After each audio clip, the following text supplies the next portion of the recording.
Olá, queridos amigos, eu estou falando com vocês desde aqui de Pozo Alto, Minas Gerais. Estou no Centro de Vida Saudável A Promessa, onde tivemos a oportunidade de, durante uma semana, desde o dia 18 a 28 de março de 2018, apresentar um seminário teológico. Na verdade, fizemos um resumo e tiveram alguns detalhes acrescentados do congresso feito em Cristalina. A proposta era apresentar o transfundo do tema da conversão e justiça pela fé.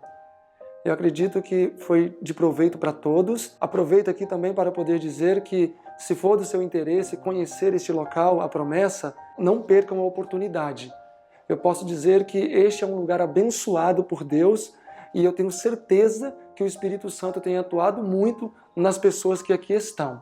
Tá? Ficamos uma semana, conhecemos muitos jovens lindos de diferentes lugares, Colômbia, Chile, Equador, pessoas que realmente estão interessadas em fazer a vontade de Deus. Aproveito também para pedir que vocês possam continuar divulgando o nosso trabalho, divulgando o nosso canal e até o nosso próximo encontro. O meu nome é Silverino Kiel, sou fundador do IAG.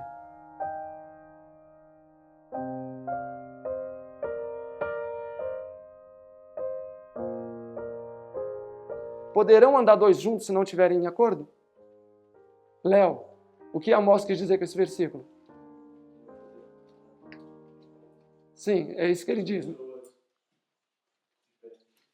Andarem juntos, né? É uma aplicação e é válida. Alguém mais gostaria de contribuir? Dani?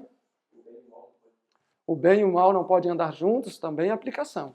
Olha bem, uma aplicação é um valor que o indivíduo, atribuo ao texto. O autor ele tem uma intenção primária com o versículo. Ele tem uma intenção primária, um objetivo principal.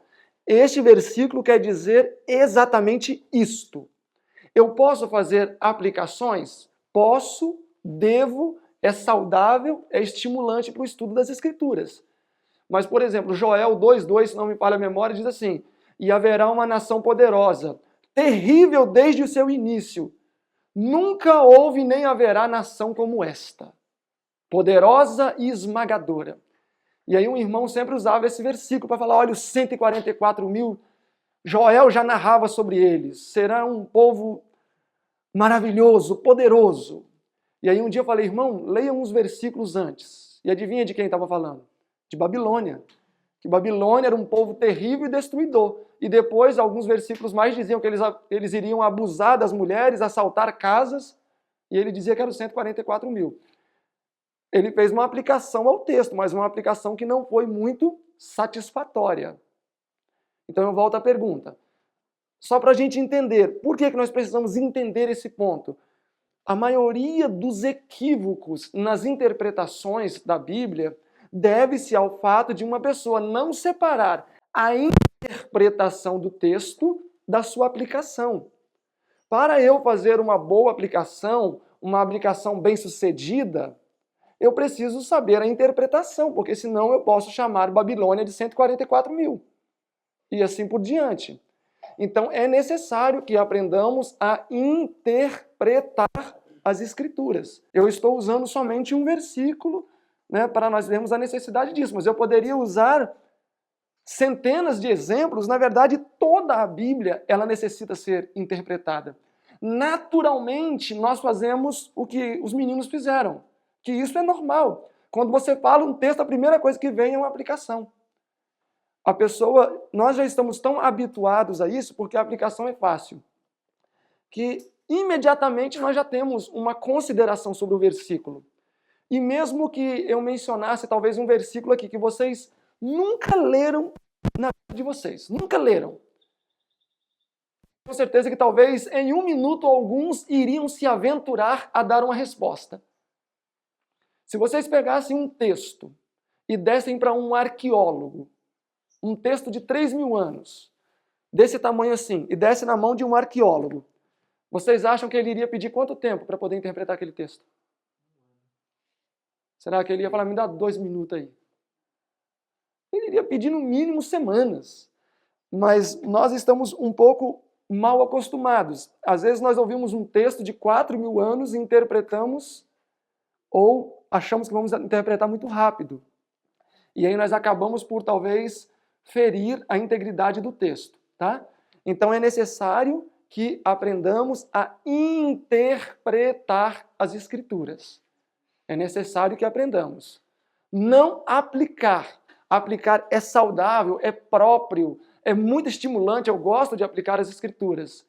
No entanto, é importante que nós saibamos a diferença entre aplicar e interpretar. Então eu volto à pergunta, Amós 3:3.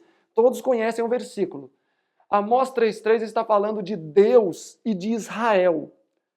Eu posso dizer que é marido e mulher, cristão e não cristão? Sim. Posso dizer que é um namorado não cristão e uma namorada não cristã? Aplico, sim. Posso dizer que é um amigo não cristão com um amigo cristão? Aplico, sim. Mas a interpretação do texto é que Deus não poderia mais andar com Israel. Por quê? Porque eles não estavam em acordo. Então Amós fala, poderão andar dois juntos, Israel e Deus, se eles não estão em acordo? E a resposta vem, não.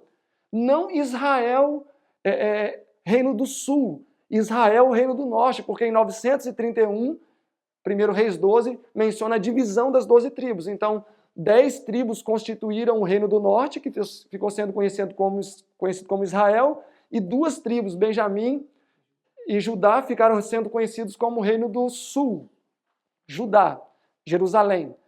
Então, quando Amós escreve ali, ele está escrevendo exclusivamente para Israel, porque ele foi profeta para Israel. O seu ministério profético foi desde 760 a 755. E o ministério dele foi exclusivo para o Reino do Norte. Deus levantava profetas exclusivos para o Reino do Norte, Israel, e profetas exclusivos para o Reino do Sul. Por exemplo, Miqueias foi um profeta que profetizou para o Reino do Norte, em 722, quando Israel, o rei do norte, foi destruído, ele profetizou para o sul, mas Sofonias, Ezequiel, Daniel, Jeremias e outros mais foram profetas exclusivos para o reino do sul. Então, quando a Bíblia diz que não poderão andar dois juntos se não tiverem em acordo, é porque Israel e Deus não andariam mais juntos. E em 722 Israel foi totalmente destruído pelos assirianos. Ficou pelo menos claro na mente de vocês o conceito do que seria interpretação e aplicação? Ok. Outra coisa, leitura de qualidade. Elias foi para o céu em quê? Uma carruagem de fogo, certo? A maioria diz que foi numa carruagem de fogo. Porém, o texto, segundo Reis 2:11, diz que ele foi num redemoinho para o céu. Mas comumente todos dizem o quê? Redemoinho, Paco. Como é que é em espanhol? Redemoinho? E a riqueza que nos está guardada para alimentar o nosso entendimento encontra-se nos detalhes. Ok? Ficou claro para vocês isso até aqui? Então nós precisamos ter em mente duas coisas principais. Sabemos diferenciar interpretação de aplicação e não fazermos leituras descuidadas, leituras muito apressadas, atropelando. Temos que ir lendo e aproveitando cada fragmento que as Escrituras nos oferecem. Danilo, bom, acho que todos não conhecem o Danilo não, né? Mas ele é vizinho de vocês. Ele mora aqui em Cunha. Se você fosse um personagem bíblico, qual você gostaria de ser? Daniel. Por quê? Eu vou fazer essa pergunta a todos, tá? Pensem nos personagens de vocês. Por que, Daniel? Daniel ele foi muito abnegado, foi escolhido por Deus para estar num lugar onde várias pessoas eram pagãs e ali ele tinha que demonstrar um caráter puro, um caráter justo que todos nós devemos ter nesses últimos dias para terminar a obra final. Qual característica, pelo menos uma, que você tem que Daniel tem, que teve? Que eu tenho, que Daniel tem? Pelo menos uma característica. Alimentação. Alimentação. Ok, pelo menos uma característica. Muito bom.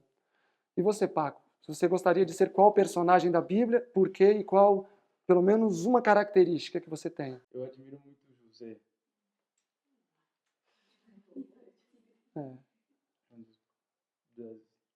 José e Paulo são duas pessoas que adivinham. Então você consegue ver alguma característica sua em Paulo? Paulo era missionário, você também. Paulo viajou mais de um país, você também. Várias características. Paulo visitava as igrejas. Paulo visitava as igrejas. Você às vezes visita os irmãos da Colômbia. Então, está. Muitas características. También con Moisés, porque él tuvo que desaprender muchas cosas y aprender todo lo que el Señor le quería enseñar en el desierto. Entonces también me siento así como que tengo que sacar muchas cosas y aprender lo que Dios quiere enseñarme. Amém. E você, Laura? A irmã falou uma que eu também gosto muito, Esther. Mas, assim, o que eu admiro dela é que na Bíblia dizem várias vezes no livro de Esther que ela fez de acordo com a educação que lhe tinham dado, né? Que ela foi muito bem orientada. E no momento em que ela precisou ser chamada, mesmo porque imagino, né, que as mulheres naquela época não eram muito de se mostrar, aparecer, mas no momento em que ela precisou da coragem de um homem, da firmeza de propósito, ela teve. E outro João, o discípulo amado. Legal. E você, jovem? Eu gosto muito do José e também do Daniel, mas vou eleger pro Daniel. Eu gosto dele, a firmeza de caráter e, como diz o versículo, né, que ele decidiu em seu coração não contaminar-se com a comida do rei. Então, é algo que eu quero alcançar, né?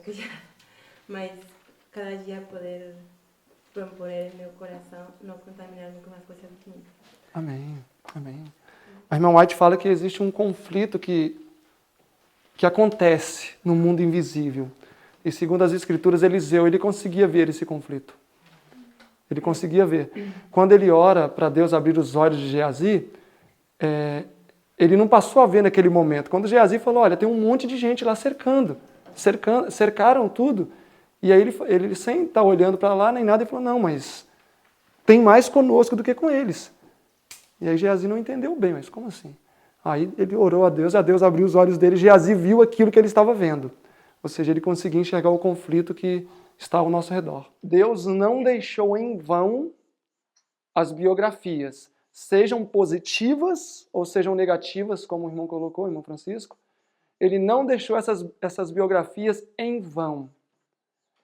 Ela fala que essas biografias devem ser estudadas meticulosamente, a fim de repetir as atuações de êxito e evitar as ruins atitudes deles.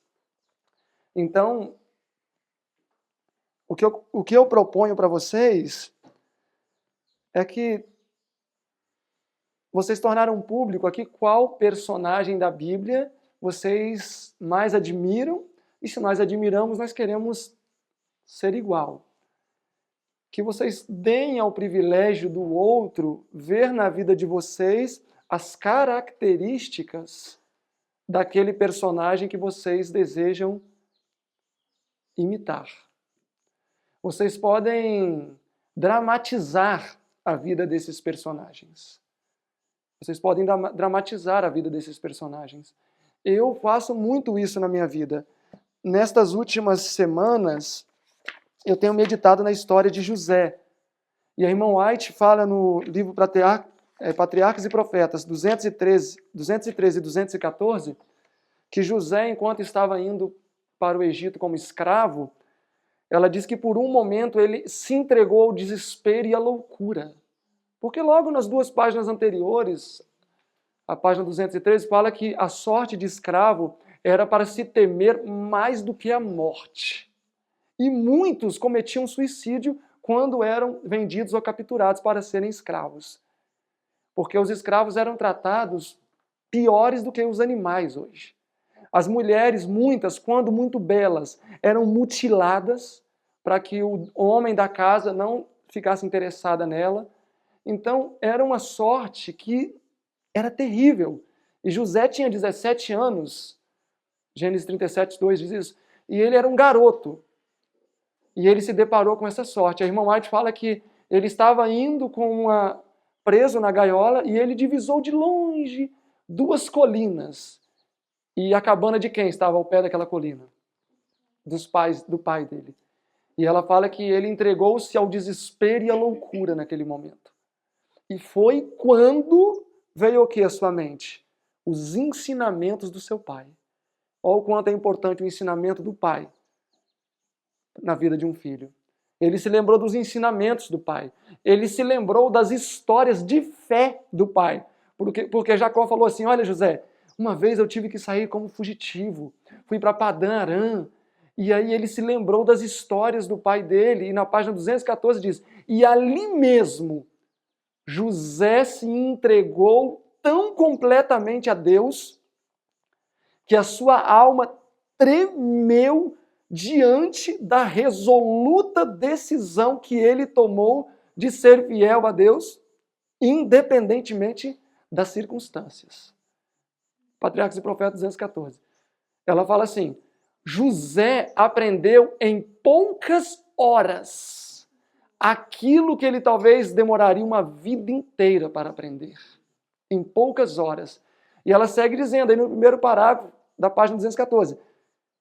Em poucas horas, José, de um menino mimado, se tornou um homem corajoso, ponderado e senhor de si. Em poucas horas. Isto se chama conversão. Isso se chama nascer do Espírito Santo. Isso se chama justificação pela fé. É uma decisão resoluta que a pessoa toma. O que é justificação pela fé? Irmão White define. É o Espírito Santo abatendo o nosso orgulho até o pó. Chão, até o pó. E não foi isso que aconteceu com José? Era um garoto mimado, cheio de si. Deus abateu o orgulho de José até o pó. E em poucas horas ele aprendeu aquilo que talvez uma pessoa demore uma vida inteira para aprender. Eu meditei muito nessa história. E sabem qual foi o aspecto que eu mais meditei nessa história? E eu clamei muito a Deus. Falei, Senhor, não me leve para o Egito para eu aprender que eu preciso ser fiel em todas as circunstâncias. Porque hoje, talvez, Deus pode permitir que nós caiamos numa situação terrível, de miséria, ou mesmo de vergonha, de decepção. José foi com 17 anos para a casa de Potifar. Dos 17 anos aos 28 anos, 11 anos, ele permaneceu naquele lugar. E Gênesis 39 diz, e a cada dia que José permaneceu na casa daquela mulher, ela dizia a José, José, deita comigo. Durante quanto tempo? 11 anos que ele permaneceu ali, ele foi assediado. E durante 11 anos, ele se manteve fiel. Ele foi com 17 anos, porque com 30 anos ele se casou e se tornou governador do Egito. Ele passou 2 anos na prisão, 30 menos 2, 28. 28 para 17, 11. Então, 11 anos ele foi assediado por aquela mulher. E qual era a resposta de José? Como poderei eu fazer tal maldade contra Deus? Isso é porque ele havia tomado uma decisão, que ele iria agir como convém a um súdito do reino de Deus, independentemente das circunstâncias. A irmã White fala na página 214 do Patriarcas e Profetas, que quando José era confrontado pela mulher de Potifar, ela fala que todo o céu parava para assistir. Todo o céu olhava. Será que ele vai ser fiel ou ele vai cair? Será que ele vai ser fiel ou vai ser como Abraão, que caiu nas insinuações da esposa para tomar outra mulher? E José sempre dava um verdadeiro espetáculo para o universo de fidelidade. Ele não se permitia transigir com a tentação no mínimo grau, nem com olhar. Nem com olhar. Ele não se permitia. E quando ele teve o embate final, a irmã White fala assim, nas mesmas páginas, que diante de José pintaram-se 2 quadros. O primeiro, se ele cedesse aos desejos daquela mulher, porque ela era casada com um oficial e que era eunuco. Então ele tinha mulher por status, aquele oficial, ele era eunuco. Aí o texto diz, da irmã White, ele viu de um lado, se ele cedesse, encobrimentos, privilégios e prazeres. E o outro lado, se ele rejeitasse, sofrimento, prisão e uma possível morte. E qual que ele escolheu? A segunda opção. Então, como jovens, nós temos a oportunidade, especialmente vocês, têm a oportunidade de tomar uma decisão como José tomou, de serem fiéis independentemente das circunstâncias. Nós não podemos ser cristãos circunstanciais. A minha fidelidade é medida pelas circunstâncias que me permeiam. Daniel foi fiel na sua casa, Daniel foi fiel num centro pagão em Babilônia. José foi fiel naquela viagem, José foi fiel no Egito. A fidelidade desses garotos não era uma fidelidade circunstancial. Daniel tinha 15 anos quando foi para a Babilônia. A meditação matinal, o cuidado de Deus diz que ele tinha 15 anos quando ele foi para a Babilônia como escravo. E Testemunhos para a Igreja, volume 4, página 572, diz que ele tinha 18 anos quando ele foi servir. 3 anos depois, que ele passou 3 anos estudando.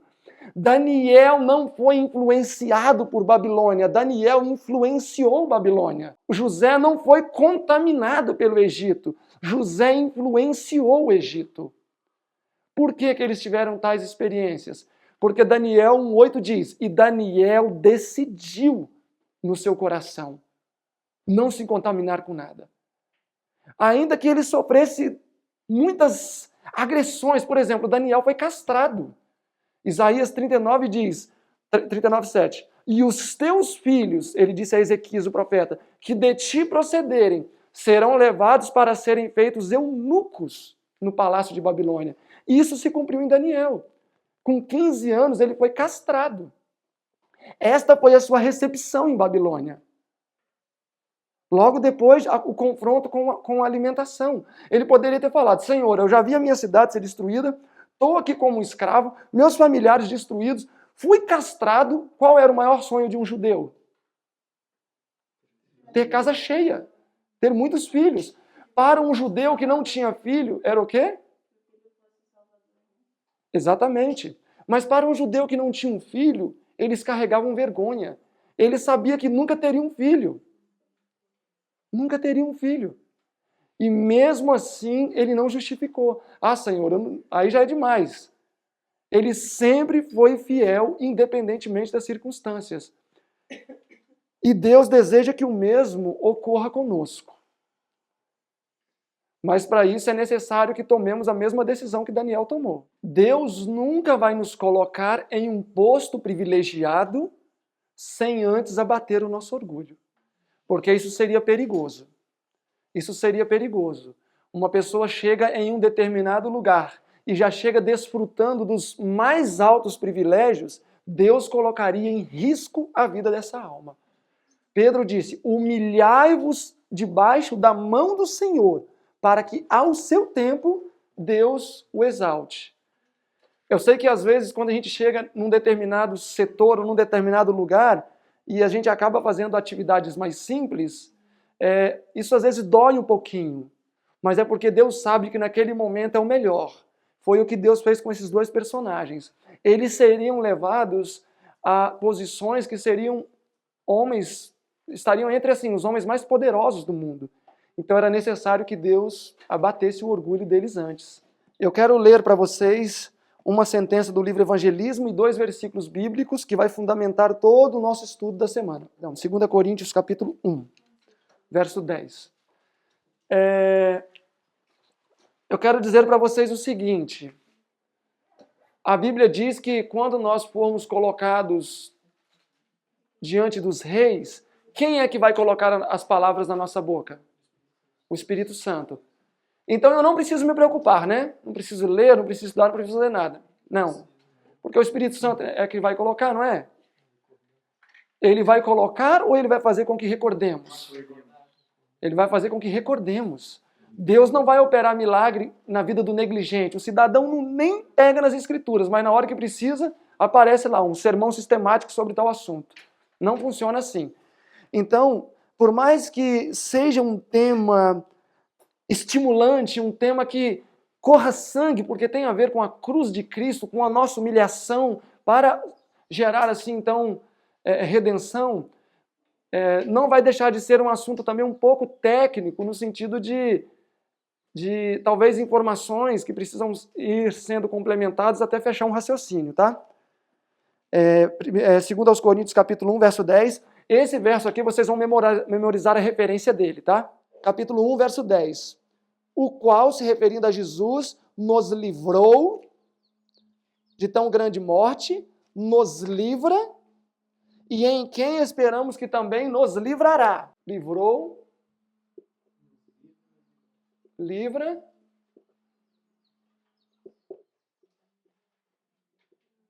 livrará. Isso aqui é o quê? Conversão e justiça pela fé. Nos livrou, nos livra e também nos livrará. Esse verso eu gosto muito deles, tem outros similares, porque ele expressa de forma muito resumida qual é o plano da salvação. E nós, como adventistas, não acreditamos numa salvação baseada no primeiro ponto. Nos livrou, isso aqui é o quê? Ó, cruz. Isso aqui é a cruz. Nos livrou, cruz. Para o mundo evangélico, a salvação é isso daqui, ó. Não tem isso aqui. Para o mundo evangélico, a salvação é isso aí, ó. Nos livrou a cruz. Infelizmente, esta mesma ideologia tem entrado muito fortemente no meio adventista. De que nós devemos sim contemplar a cruz do Calvário, porque a cruz foi o máximo da expiação de Cristo ao nosso favor, etc. E o sacrifício de Cristo foi completo. Nós podemos concordar que o sacrifício de Cristo foi perfeito, porém completo, não. Então nós temos aqui nos livrou quando? Na cruz. Pagou a nossa dívida. É claro que nós vamos expandir esses conceitos, mas vamos ver aqui de forma resumida já. Nos livrou, cruz. Nos livra. Nós já estamos onde aqui? Aqui é terra, né? Terra. Nos livrou, cruz. Nos livra. Nós já estamos no santo. Pátio, santo. E nos livrará. Quando é que nós seremos livrados plenamente do pecado? Santíssimo, né? Glorificação. Então aqui temos o primeiro P. O primeiro P da salvação, o segundo P da salvação, o terceiro P da salvação. Os 3 P's da salvação. Nos livrou da penalidade, nos livrou do poder, nos livrará da presença do pecado. Então nós temos aqui a obra de Cristo, que aconteceu na cruz, quando aqui esteve como homem, onde ele nos livrou da condenação do pecado. Romanos 6,23, porque o salário do pecado é a morte. Romanos 3,23 diz que todos os pecados destituídos estão da glória de Deus. Então nós adquirimos uma dívida a qual nós herdamos de Adão. Não por natureza, mas uma dívida que nós adquirimos de Adão por ele ter quebrantado a lei. Então existiu uma dívida para a qual nós não poderíamos prover. Então Jesus proveu na cruz um meio, nos livrando da penalidade do pecado. Eu vou repetir os pezinhos, podem ficar tranquilos. Eu vou repetir. Então Jesus nos proveu um meio, nos livrando da penalidade do pecado. Quem que deveria pagar essa pena? Nós deveríamos pagar. Mas nós poderíamos pagar? Não. Ou pelo menos uma vez, né? Se você morresse uma morte eterna, você pagaria. No final, depois do milênio, quem é que vai expiar permanentemente o pecado? O sacrifício de Cristo, vocês sabem que ele é provisório, né? Ele é provisório até o momento em que se cumpra permanentemente a consequência do pecado. Então, podemos avançar? Penalidade. Dívida que nós não poderíamos pagar. Jesus veio e pagou. Ele proveu o meio. Ele criou uma válvula de escape. Isso se chama justificação. Isso se chama justificação.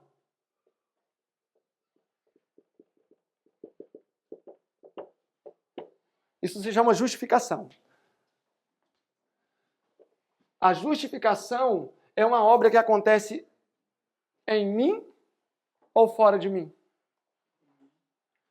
Depende de você, para que é você que opera a justificação. Não é Cristo que opera sem merecer. É um presente. É graça. Eu não dependo de nada para poder ser justificado. A irmã White fala o que no Caminho a Cristo? Venha como estás. Olha João 15, quer ver? Olhem aí comigo João 15. Verso 4, diz assim, estais em mim. Estais em mim. Justificação. E eu em vós. Santificação. Quando é que nós estamos em Cristo? É quando ele morreu na cruz para pagar os nossos pecados. É quando Deus olha, ele não vê o pecador, mas ele vê quem? Ele vê Cristo. Então, eu em Cristo, justificação. Cristo em mim, santificação. Então, aqui nós entramos no segundo P. O primeiro P nos livra da penalidade. O salário do pecado é a morte. Temos o segundo B, que nos livra do poder do pecado, que seria a santificação. Eu gostaria de ler para vocês agora uma declaração do Espírito de Profecia. Evangelismo 190. Várias pessoas me escreveram perguntando se a mensagem da justiça pela fé é a mensagem dos 3 anjos. E respondi-lhes, verdadeiramente é a mensagem do 3º anjo. Então, o que é a justiça pela fé? A mensagem do Senhor. E quando a gente olha, tem na apostila essa citação, né? Na introdução. Na apostila tem também a citação, tá? Nessa apostila aqui, essa aqui, a introdução, tem a citação aqui. Então, às vezes a gente pensa, como que pode ser? Ali fala de cálice, de sinal da besta, não sei o que tem. O que tem a ver com a justiça pela fé? Mas, em essência, tem tudo a ver. Eu gostaria de fazer menção a outra citação. Essa vocês não precisam anotar, tá? Que eu só quero mencioná-la a nível de introdução do que a gente vai falar agora. Está em Educação, página 190, e diz assim, Educação 190. Evangelismo 190, Educação 190. Eu vou fazer menções a muitas citações, tá? Talvez vocês não vão conseguir anotar todas, depois vocês podem ver o vídeo, tá? Porque eu falo bastante citações, mas se você for anotar... Educação 190 diz assim, todo estudante atencioso das Escrituras deve se atentar para os 3 temas centrais que nela encontramos. Quais são os 3 temas centrais? Cruz, Santo, Santíssimo. Não. Ela diz assim, o propósito original para a redenção do homem, o propósito original para a criação do homem, o grande conflito e o plano da redenção. É claro que todos esses aspectos, de alguma maneira, estão conectados. Mas ali ela coloca desta maneira, que é o propósito de Deus para a criação do homem, a origem do pecado, a origem do grande conflito, ela usa esse termo, a origem do grande conflito, e o plano da redenção. Ela fala que esses 3 temas devem ser detidamente averiguados pelos estudantes das Escrituras. E se tem um assunto que está relacionado ao tema da justiça pela fé, justamente é a origem do grande conflito. E eu acredito que todos nós deveríamos ter uma boa compreensão do assunto. Porque depois vocês vão perceber que quando vocês estiverem aí no campo, existe uma pergunta que vocês vão constantemente ouvir. Quando eu morava no Rio de Janeiro, eu dava muito estudo bíblico, eu cheguei a ter 40, 45 estudos. E era muito comum, frequentemente, eu ouvir uma frase, que eu não tenho dúvida que vocês vão ouvir bastante. Ah, mas se Deus é amor, por quê? Por que tem sofrimento? Por que nasce criança aleijada? Por que Deus deixou morrer o meu tio que era tão bonzinho, uma pessoa tão legal, morreu de tal doença, ou disso, ou daquilo? E, assim, às vezes não é tão fácil a gente sair dessa resposta. Às vezes a gente chega e fala assim, mas é porque não é Deus que faz, é Lúcifer, etc. Mas nós precisamos aprender a dar uma resposta madura, nem que leve tempo para fazer isso. Eu gostaria de iniciar com vocês agora avançando nessa direção. Vermos de maneira bíblica por que houve necessidade da cruz. Tudo bem que a justiça pela fé ela é muito salientada da cruz para frente, mas ali foi um marco. A redenção da raça humana começou muito antes. Vocês sabem quando começou a redenção da raça humana? Sabem quando? Eu quero ler a declaração para vocês aqui, ó. Mensagens Escolhidas, volume 1, página 250. É bem facinho de memorizar, tá? Mensagens Escolhidas, volume 1, 250. 2 centenas e meia, tá? 250. Mensagens Escolhidas, volume 1, página 250. Então memorizem essa também para amanhã, tá? Olhem só essa declaração. Diz assim: Deus e Cristo, desde o princípio da eternidade, vale lá saber quando foi isso, sabia da apostasia de Satanás e da queda de Adão. Então, mesmo antes de Deus criar Lúcifer, e Deus criou Lúcifer bem antes de ter criado a terra com o homem, eles já sabiam da apostasia de Lúcifer. Deus e Cristo, vírgula, desde o princípio, sabiam da apostasia de Satanás e da queda do homem. O plano da salvação foi elaborado para remir a raça caída, para dar-lhe outra oportunidade. Cristo foi designado para o cargo de mediador da criação. Destinado desde a eternidade a ser o substituto. Então, mesmo antes de Lúcifer ter sido criado, já existia redenção, já existia sangue. Já existia a promessa de Cristo vir e morrer por nós, mesmo antes da criação de Lúcifer. Mesmo antes. E aí alguém pensa, né? Pode pensar, e muitas pessoas falam, olha, mas por que Deus então criou Lúcifer? Você sabia que ele iria criar Lúcifer, ele iria se apostatar, levar até essa parte dos anjos à apostasia, e depois levar também o homem à apostasia. Eu vejo nisso a maior prova de amor que alguém pode dar para o outro. Se Deus não tivesse criado Lúcifer por causa do pecado, vocês iriam saber? Alguém iria saber? Nunca. Mas Deus teria manipulado os fatos. Ele teria interferido no andamento do universo.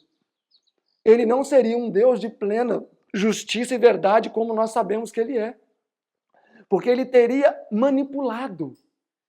Então a grande prova de que nós podemos confiar em Deus e que ele é transparente e justo é que haja o que houver, ainda que ele venha a se comprometer como se comprometeu, ele não manipula os fatos. Ele não mexe pauzinhos. Ele tem coragem o suficiente para poder encarar as consequências daquilo que ele permite. No espírito de profecia, para se mostrar esses conflitos e mostrar que... Qual foi o centro do conflito no céu? A lei, né? Mostrar isso no espírito de profecia é fácil. É só ler do Caminho a Cristo, na página 24, que diz a lei de Deus, o centro do seu governo, tanto no céu quanto na terra, o grande conflito. 66 diz a mesma coisa, que a lei de Deus foi estabelecida para ser o centro do seu governo. Mas mostrar isso biblicamente talvez seja o mais importante, porque para um evangélico, se você for dar um estudo bíblico, você não vai estar usando o espírito de profecia. Então eu gostaria que vocês pudessem, com bastante atenção, me acompanharem aqui, que nós vamos estudar exatamente esses aspectos, mostrando a origem do grande conflito, mostrando que o grande conflito surgiu em torno da lei de Deus e que foi transferido para a terra, tá? E também esse livro aqui, na página 316, Mensagens Escolhidas, volume 1, página 316, lá no primeiro parágrafo diz: o conflito iniciado em torno da lei de Deus no céu foi transferido para a terra. Então, o conflito iniciado no céu em torno da lei de Deus foi transferido para a terra. Qual é o capítulo da Bíblia que mais nos leva longe no passado? Qual capítulo? Existe na Bíblia um capítulo que mais longe nos leva. Ezequiel 28. Paco, leia para nós o verso 12. Pode ler em espanhol mesmo. Hijo de hombre, levanta endechas sobre el rey de Tiro y dile, así ha dicho Jehová el Señor, tú eras el sello de la perfección, lleno de sabiduría y acabado de hermosura. Verso 13 também. En Edén, en el huerto de Dios estuviste, de toda piedra preciosa era tu vestidura, de cornerina, topacio, jaspe, crisólito, berilio y ónice, de zafiro, carbunclo, esmeralda y oro. Los primores de tus tamboriles y flautas estuvieron preparados para ti en el día de tu creación. Então aqui nós estamos falando de Lúcifer enquanto ele ainda estava no céu. E o verso 15 diz que ele era perfeito em todos os caminhos. Querubim cobridor. Eu pergunto, por que Lúcifer era perfeito, sábio e formoso? Por quê? Olhem, deixem aberto aí e vamos a Salmo 19. Deixem aberto aí, vamos a Salmo 19. Nós vamos tentar sempre consubstanciar aquilo que nós estamos falando com a própria Bíblia, tá? Um versículo para todas as declarações. Por que ele era tão belo, formoso e sábio? Capítulo 19 de Salmos, o verso 7. 19, 7. Diz assim, a lei do Senhor é o quê? Refrigera a alma. O testemunho do Senhor é fiel. O que é o testemunho do Senhor? É a lei. Eu só vou falar uma coisa bem rápida para vocês aqui. Isto é poesia hebraica, tá? A poesia ocidental é rima, né? Batatinha quando nasce esparrama pelo chão, espalha a rama pelo chão. Menininha quando dom põe a mão no coração. Poesia hebraica repete a ideia, tá?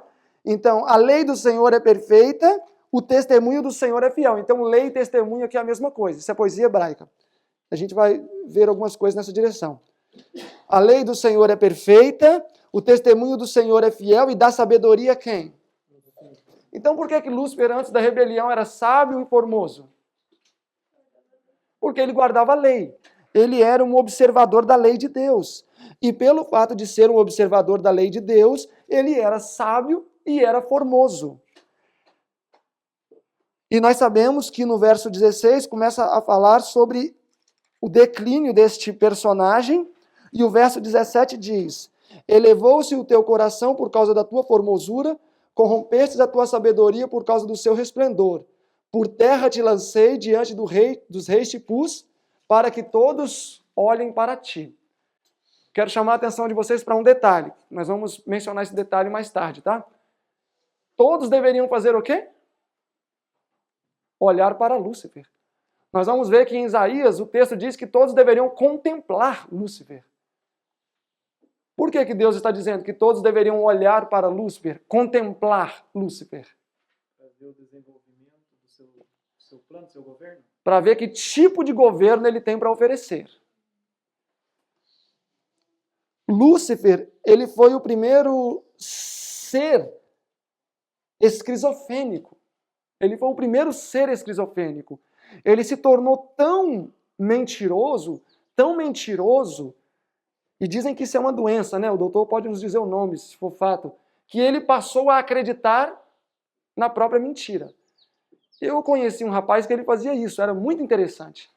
Ele falava, às vezes, uma coisa que não era verdade, nós sabíamos que não era verdade, ele sabia que não era verdade, mas quando ele sentia-se ameaçado, ele começava a nos confrontar como se aquilo fosse verdade. Ele chegava ao ponto de jurar de pé junto. Ele estudou conosco no IESH. Ele jurava de pé junto que aquilo era verdade. Mas aí um dia, numa conversa assim, ele falou com a gente, não, é que eu tenho um problema, que eu acabo acreditando naquilo que eu falo e tal, enfim. É uma patologia, doutor, isso mesmo? Mitomania. Então ele foi o primeiro mitomaníaco. Porque ele se achava tanto que era Deus, porque olha o capítulo 28 aí, o verso 2. Filho do homem, diz ao príncipe de Tiro, que aqui representa Satanás: assim diz o Senhor Deus, porquanto o teu coração se elevou e disseste. O que ele disse? Eu sou Deus, e Deus aqui com D maiúsculo. Eu sou Deus. Sobre o trono de Deus eu me assento. Então ele chegou a acreditar intelectualmente que ele era quem? Que ele era o próprio Deus. Repete no verso 6 a mesma história. Estima no teu coração como se fosse o coração do próprio Deus. Então ele estava tão embebecido de si que ele chegou a acreditar que ele era Deus. Então quando ele olhava para ele, ele dizia o quê? Não, mas eu sou Deus. Quando ele não foi ao concílio, que foi convocado, o que ele disse? Por que Miguel está indo e eu não estou indo? As vestes deles é mais brilhante do que a minha? Não, não era. Então ele indagou, por que ele vai e eu não vou se nós estamos aqui no mesmo nível? Ele é um anjo cobridor, Miguel era um anjo cobridor. Lúcifer também era um anjo cobridor. Miguel era um arcanjo. Ah, ele era o único. Não, a irmã White fala que existia mais de um arcanjo. Filhos e filhas de Deus, 292, se não me falha a memória, diz: anjos e arcanjos se dobraram diante de Deus. Então Miguel era um dos arcanjos. Arcanjo é uma palavra, né, conjugada. Arque, primeiro, anjo. Primeiro dos anjos. Mas existiam outros com este título também. E é o que nós vamos ver a partir de agora. O que foi que, na verdade, acabou desencadeando a plena ira de Satanás? Foi porque ele descobriu algo muito importante acerca de Jesus, ou acerca de Miguel. Porque qual era o nome de Cristo, que sempre nós vemos relatado nas Escrituras no céu, quando liderando os anjos? Miguel. Então Lúcifer, ele contemplou tanto a glória de Deus, um querubim cobridor. Deus permitia que Lúcifer recebesse a sua glória, que ele achou que ele era o próprio Deus. Ele achou que era o próprio Deus. Por isso que ele fez o quê? Ele enfrentou Deus. E nós vamos ver que foi tão sério isso, que uma criatura conseguiu fazer Deus ficar neutralizado. Ele conseguiu colocar Deus no banco dos réus, e a Bíblia diz isso. Nós vamos ver um texto que diz isso, que Deus foi colocado no banco dos réus. Satanás articulou as coisas de uma maneira tão sábia, tão inteligente, que ele conseguiu competir quase que de igual com Deus. Inicialmente no conflito, quantos anjos aderiram à ideologia dele? Não, no início do conflito. Praticamente a metade. Então ele conseguiu competir praticamente no mesmo nível que Deus. Nós estamos falando de uma criatura que conseguiu fazer isso. Claro que depois houve um empenho missionário, reduziu para a terça parte. Primeira obra missionária, houve no céu. Os anjos tentando resgatar os demais anjos. Mas praticamente a metade dos anjos aderiram à ideologia de Satanás. E a grande parte dos outros que não aderiram tiveram o que com Satanás? Simpatia. Então ele ultrapassou a linha da metade. Mesmo muitos dos que não aderiram à sua ideologia ficaram inclinados para ele. Tão inclinados que essa inclinação durou até quando? Até a cruz. Desejar de todas as nações, página 761 diz isso. Até a cruz. Então Satanás conseguiu competir com Deus de uma maneira tremenda. Ele conseguiu competir com Deus de uma maneira tremenda. Conquistou quase a metade e o resto ainda, boa parte, ficaram ainda inclinados para ele. Isso é perigoso. Nossa, nós não temos ideia do quanto o universo passou por uma situação delicada. Deus não é tirano.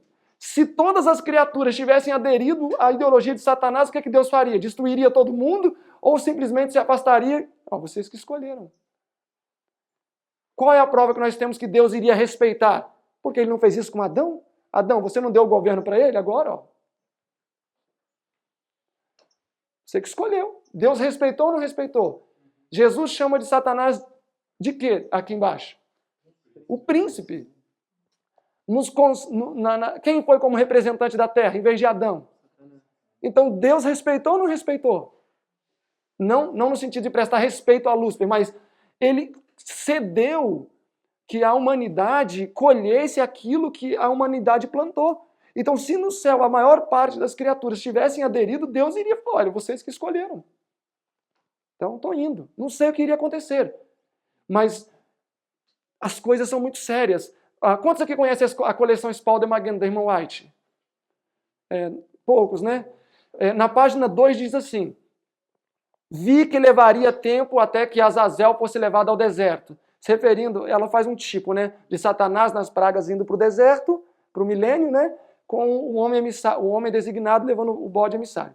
Ela fala, vi que levaria tempo até que o bode emissário fosse levado ao deserto. Aí ela fala, ele dava amarradas para fugir, porém a mão que o detinha era forte. E enquanto as pragas caíam, Azazel era levado ao deserto. Página 2. Na página 2. E aí ela segue dizendo, eu vi que se Azazel fugisse, Israel estaria perdido para sempre. Então, se nesse período, nós sabemos que não, mas se nesse período Satanás consegue levar um dos 144 mil ao pecado, é um momento em que um vale por todos. Vi que se ele escapasse, e Azazel escapa nesse período levando alguém ao pecado, obviamente. Que, imagina, os 144 não estão puxando ele com a corrente. Israel estaria perdido. Eu quero que nós entendamos o seguinte: as coisas são mais sérias do que nós pensamos. A irmã White fala em Verdade sobre os Anjos, e talvez eu faça menção mais vezes a essa citação, na página 205 ela fala assim: sem a morte de Cristo, existia possibilidade de novas apostasias no céu. Sem a morte de Cristo, existia possibilidade de novas apostasias. Anjos poderiam se apostatar novamente. Aí ela segue dizendo, a segurança perpétua do universo deve-se ao fato da morte de Cristo na cruz. Então as coisas são mais sérias do que muitas vezes pensamos. É porque esse rei de Tiro, justamente, era um homem muito rico, e a trajetória e o final da vida de Tiro, desse rei de Tiro, foi um perfeito exemplo da história de Satanás. Então, para ser didático, uma vez que as pessoas nesses dias conheciam bem a história que era famosa desse rei de Tiro, talvez o profeta quis ilustrar bem claro e eles não estavam entendendo. Olha assim, vou fazer simples agora. Vocês conhecem a história de Tiro? Sim. Então, é exatamente aquilo ali. E ele fez isso em outros lugares, e daqui a pouco a gente vai ver um capítulo que isso acontece, e eu vou bater nessa tecla. Isaías 14. Agora aqui no capítulo 14, qual é o personagem que Deus usa para ilustrar a queda de Satanás? O rei de Babilônia. O rei de Babilônia. Então, em muitos aspectos, a história do rei de Babilônia tem que ver com a queda de Lúcifer. Todos estão lá? Verso 12, capítulo 14, verso 12. Como caíste do céu, ó Lúcifer, filho da alva, como foste lançado por terra, tu que debilitava as nações. Tu que debilitava as nações. Você, meu jovem, você leu aqui o verso direitinho? Leu? 12. Sim. Eu quero te fazer uma pergunta. Quem são as nações que eram debilitadas por Lúcifer?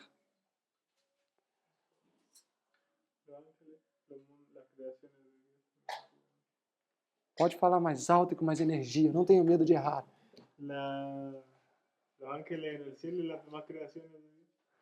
Ok, todos concordam com ele? O texto diz, tu que os anjos. Ele diz assim o texto diz assim, como caíste desde o céu, ó Lúcifer, filho da alva, tu que enganavas as nações. Quem são as nações? Ele diz que são os anjos, concordam? Sim. Sim. Aí muita gente fala, nações são os homens, porque são nações, mas os anjos também, existem nações de anjos. Por que não podem ser os homens? Porque ele estava no céu ainda, ele não tinha caído. Está com o nome Lúcifer. Lúcifer. Então, as nações enganadas aqui são os anjos. Só um detalhe, verso 13. E tu dizias no teu... Então, nós estamos em que momento da rebelião aqui? Aqui a sementinha. É interessante que aqui nós estamos lá no momento em que Lúcifer ainda estava só ali com aqueles pensamentinhos, aquele desejo assim que ninguém percebia, que estava lá no fundo do seu coração. Ele dizia onde nesse momento? No coração. Ele dizia no coração, ele só estava pensando. Não era público, era um pecadinho acariciado. E tu dizias no teu coração, eu subirei aos céus. Acima das estrelas de Deus, eu exaltarei o meu trono. Eu me assentarei aos lados do norte. Eu subirei sobre as alturas das nuvens. Eu serei semelhante ao Altíssimo. O que estava em alto aqui? O eu de Lúcifer. Eu.